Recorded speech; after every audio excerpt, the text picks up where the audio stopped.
Bonjour à tous, ma petite vidéo du mercredi. Je suis plus fatigué que sur la dernière vidéo, je sais pas si ça se voit, j'espère que non. Je voulais vous remercier parce qu'on a fait un week-end complètement incroyable. J'avais des projections pour ce week-end, j'avais des rêves, des espoirs. Vous les avez atomisés, donc c'est trop gentil. Vous avez été presque trop nombreux parce que le parking a débordé par moments, bref. Pourtant il fait 110 places, donc bon, je m'étends pas là-dessus parce que voilà, mais c'est important de vous dire merci. J'ai trouvé ça vraiment fou d'être arrivé à un niveau qui était un peu mes objectifs et même bien au-delà. Voilà, je pense pas que vous ayez envie de regarder une vidéo où je dis merci tout le long. Même si j'ai pas une inspiration folle aujourd'hui, parce que je dors pas assez depuis la semaine dernière. Mais bon, je vais vous parler un peu de plantes vivaces. Alors, ceux qui me suivent depuis un moment savent que les plantes vivaces, je recommande de les planter à l'automne. Ce conseil-là ne change pas. Pourquoi je vous parle de plantes vivaces maintenant? Parce qu'en fait, vous êtes 90% à pas suivre ce conseil.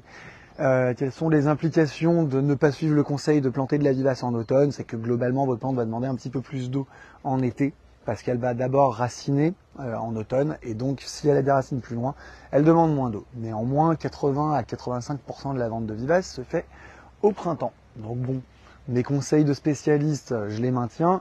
Mais il y a aussi une réalité économique ou en tout cas d'envie de jardiner quand il fait un temps comme ça, plus que quand il fait 3 degrés, et ça je peux le comprendre.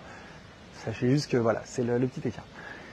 L'assortiment de vivaces, c'est là, j'en ai plein. Si je vous voulais une vidéo de 76 minutes où je présente toutes les variétés une par une, vous avez qu'à me le demander, mais je le ferai pas, parce que je vais manquer de temps. Je vais juste vous expliquer comment on les range, comment ça se passe et quel type de variété on a. On l'a choisi de les ranger à la couleur. Donc en gros du bleu, du rose, du blanc, du jaune. Et au fond les plantes grasses. J'en ai de ce côté-là, j'ai la même chose de l'autre côté. Je pense qu'à l'heure actuelle, je dois avoir 130, 140 variétés de vivaces à vue de nez. Les plus vendus, ça reste les sauges, ça reste tout ce qui est fuchsia vivace, ça reste tout ce qui est délospermacedum en plantes grasses au fond. C'est pas très graphique en vidéo, hein, parce que même si c'est un peu plus joli qu'à l'automne, voilà, à l'automne on vous vend ça. Il n'y a rien. C'est normal, mais là elle commence juste à faire des pousses. Donc c'est vrai qu'il y a aussi ça qui fait qu'on en vend plus au printemps. On a une plante qui est déjà repartie, ça fait un peu moins peur. Là maintenant on vend quand même plutôt ça, c'est déjà mieux. Mais après, bah voilà, je sors la seule qui n'a pas d'étiquette pour dire que vous avez des étiquettes pour tout vous expliquer, la photo, la taille, l'exposition, etc., etc. Après on est là, hein, parce que lire des étiquettes, des fois c'est pénible. Voilà, j'avais envie de vous montrer ça parce qu'on l'a tout réaménagé. Christian nous a refabriqué des jolis racks pour qu'on puisse en stocker plus, parce que malgré le fait qu'on ait doublé la surface par rapport à il y a un an à Arnas, bah, c'est déjà trop petit. Voilà, bref, c'est mon problème, j'achète beaucoup trop. Petit conseil là-dessus, évitez de planter trop dense. Je vois beaucoup de massifs qui sont trop plantés. Moi, mon job, c'est de vous en vendre, hein, donc si je vous recommande d'en planter moins, généralement... Enfin, si quelqu'un dont c'est le métier de faire de l'argent en vous vendant quelque chose vous dit vous en mettez trop, c'est que c'est vrai.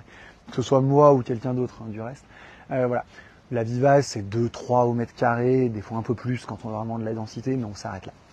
Je vous ferai juste faire un petit saut. J'ai 2-3 variétés de trucs que je veux vous montrer, puis après je vous laisse tranquille. Hop là.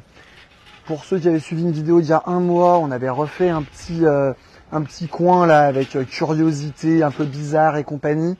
J'ai fait re-rentrer pas mal de choses. J'ai notamment fait rentrer du Frankliniard, pardon. Pour tous ceux qui connaissent pas, c'est une super feuille rouge avec une grosse fleur blanche. J'ai fait rentrer des variétés de Calicanthus, c'est l'arbre anémone qui commence à arriver à la fleur, c'est assez sympa. Qu'est-ce que j'ai fait rentrer d'autre? Non, ça je les avais déjà parlé dans la vidéo avant. J'ai rentré ça. Ça c'est vraiment beau. Je les ai pas très bien vendus ce week-end, je suis un peu déçu. C'est des Ligularia. Alors la fleur est pas incroyable, c'est une fleur jaune en grosse inflorescence. Le feuillage, lui, est incroyable. C'est vraiment de la feuille dentelée. Enfin, j'ai trouvé ça trop beau. Après, j'en ai encore plein. Je vais pas vous faire 76 minutes de vidéo. Petit mot sur le Prunus cojonomae. Allez, c'est les cerisiers à fleurs nains pour les petits jardins. Ils arrivent un petit peu au bout de la floraison, mais ils sont encore très très beaux. Voilà. Allez, c'était une vidéo un petit peu fouillie, un petit peu fourre-tout. J'aime bien en faire de temps en temps. La semaine prochaine, on retournera un petit peu à l'intérieur. J'ai pas mal de choses, d'évolution sur des nouveaux rayons et tout à vous montrer. N'hésitez pas à me demander, j'ai eu pas mal de messages, pas la semaine dernière, mais il y a 15 jours, qui me demandaient des thèmes et tout. N'hésitez pas à me les demander, je vous jure pas de les faire parce que voilà, mais en tout cas, je peux essayer de faire quelque chose. Puis moi, ça m'aide bien parce que des fois, je manque complètement d'inspiration pour savoir de quoi j'ai envie de vous parler. Mine de rien, 48 vidéos par an, faut pas que je vous ennuie trop. Voilà, écoutez, n'hésitez pas, questions et tout, en commentaire, en message, on est là pour ça, et je vous souhaite une bonne journée.